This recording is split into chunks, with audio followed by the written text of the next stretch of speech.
Hey everybody! Today we're going to be making a Halloween DIY that only costs $2 to make with items from Dollar Tree. We're going to be making this awesome bleeding candle. What you're going to need is one of these jar candles that are in the color black from Dollar Tree, as well as these red taper candles that you can also find at Dollar Tree. What I did was I put the jar candle in the oven on its lowest setting and melted it down. And right here, I'm just removing the wick. You could put it on top of the stove in a double boiler and melt it that way, but I just find it easier to do in the oven.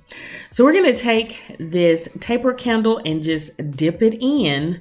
The jar candle makes it easy to do because it's tall and slender, and what you will have to do is dip one half and then just grab it by the wick and dip in and coat the other half, and that is it, y'all.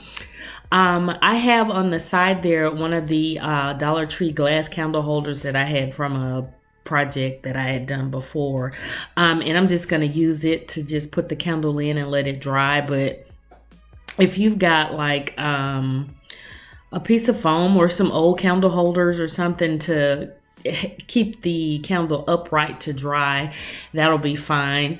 I just use this, and that's it, y'all. That's simple and easy. $2 and you've got a great Halloween decor item.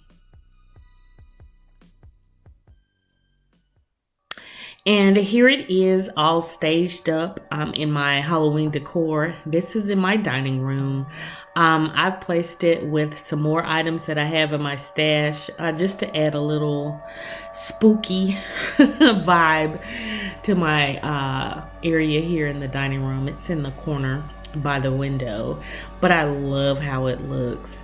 Again, I staged it with some books that I created, some spell books, and some vintage glasses, and it just looks really nice. I love it. I am a huge Halloween head, and again, this is super simple, super cheap, and easy to make. So have fun creating these. Let me know down below if you decide to do this DIY and how it worked out for you.